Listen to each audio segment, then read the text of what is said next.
It's a quiet morning on an Amish farm. A man walks to his shed, the door hanging wide open. No lock, no chain. Anyone could just walk right in. This isn't a mistake, it's simply how they live. A way that puzzles the modern world. Because what truly keeps this place safe isn't what you think. It's a secret system held for hundreds of years. It sounds completely backward to us, right? In a world full of security cameras and alarm systems, leaving a door unlocked feels like an open invitation for trouble. But for the Amish, it's just normal. They're a community that, for hundreds of years, has chosen to live separately from the rest of the world. You've probably seen them with their horse and buggies and simple clothes. Their entire life is built around faith and family, not the latest technology. And this no-locks idea isn't a small thing. It's everywhere. Their homes, their barns, even their one-room schoolhouses are often left open. In fact, a couple of times a year, every single family hosts church in their home. That means on any given Sunday, an entire neighborhood of houses is left completely empty and unprotected. So what's going on? How can they possibly feel safe? The answer has nothing to do with luck. It's about an invisible system of trust and community that's stronger than any deadbolt. And to really get it, we have to look at where the Amish came from and what they truly believe. It all comes down to one core idea: separation from the world. For the Amish, this isn't about hiding. It's about not getting tangled up in outside systems that could pull them away from their faith. This belief comes from a tough history. Centuries ago, their ancestors, the Anabaptists, were hunted and persecuted for their beliefs. Their solution was to retreat and build a community that could stand on its own, protected by faith, not by fences. This idea has a name. They believe you shouldn't be joked to the outside world. Think of it like this: an Amish family might use a battery or a small solar panel to power a light. That's fine, because it's self-contained. But they won't connect to the public electricity grid. That would mean being yoked, or tied, to an outside company, an outside system. And that's exactly how they see modern security. Locks, alarms, and cameras are all part of the outside world's way of dealing with problems. To install an alarm system would be like connecting to the grid. It's an admission that you need the outside world to protect you, instead of trusting in God and your community. This goes even deeper when it comes to self-defense. The Amish are committed to non-resistance. They believe it's wrong for a Christian to fight back with force, own a gun for protection, or join the military. So, a deadbolt or an alarm is one thing, but defending your home with violence is completely against their most basic beliefs. This isn't because they're naive. They know bad things happen. Experts who study their culture say the Amish tend to view acts of violence as tragic, but isolated events. They don't see them as a reason to change a way of life that has worked for centuries. And it is working. The Amish population is doubling about every 20 years, with nearly 90% of their children choosing to stay in the community as adults. Even as they move from farming into new businesses, these core beliefs about separation and trust aren't going anywhere. They are the foundation of everything. To understand that foundation, you have to go way back. Back to 1525 pulgadas Switzerland. This is where the Amish story really begins, with a group called the Anabaptists. They had one belief that got them into a world of trouble. They didn't think babies should be baptized. They argued that a person should be old enough to understand and choose their faith for themselves.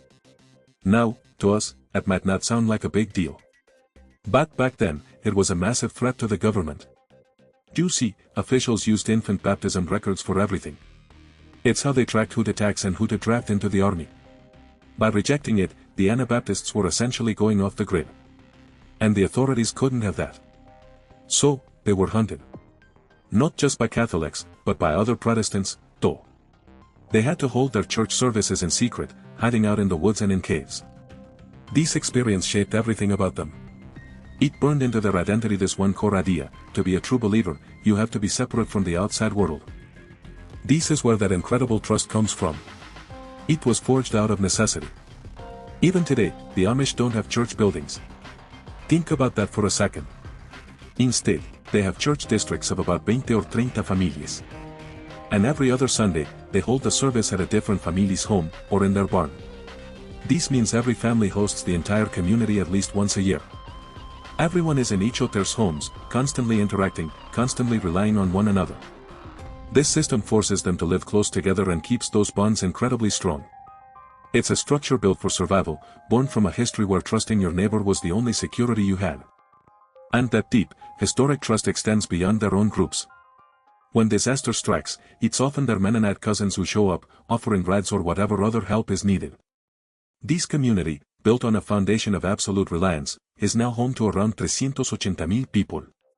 It's spread across nearly 700 settlements in 32 estates, all because a few hundred years ago, a group of people decided the only ones they could truly count on were each other. So this massive community operates on a completely different system of security. It's less about deadbolts and more about what you might call an invisible fence. This fence is built out of people, shared values, and a powerful sense of accountability. A perfect example is their schools. According to one expert, Stephen Nold, Amish school doors are typically not locked during the day. Parents can, and do, stop by at any time without announcing it first. Just think about that. It shows a level of trust that most of us can barely imagine. It's a trust that's built on purpose. Even when bad things have happened, their response isn't to install high-tech security systems. Another expert, Donald Craybill, explains that they see technology as a connection, or a jockey, to the outside world, the very thing their beliefs tell them to remain separate from. Instead, their security comes from the very fabric of their daily lives. The foundation of their society is something they call Mai, a Pennsylvania Dutch word that basically means a small, close-knit community. Everyone knows everyone, and more importantly, everyone is seen. You can't be anonymous when your world is just a few dozen families you interact with every single day. And what holds it all together is a set of unwritten rules for living called the Ordnung. This isn't some ancient text handed down from on high. Here's the critical part: twice a year, all the baptized adults in the community meet to review and agree to these rules. It's a shared promise they all make to each other about how they will live. So if someone were to step out of line, they aren't just breaking a rule. They're breaking a personal promise made to their family, their friends, and their neighbors. That constant, face-to-face accountability is more powerful than any lock. It's a system where the community itself is the security. The real deterrent isn't a deadbolt on the door, it's the risk of disappointing the only people whose opinions truly matter to you. But what happens when that system is put to the ultimate test? When the outside world doesn't just knock, but breaks the door down with violence?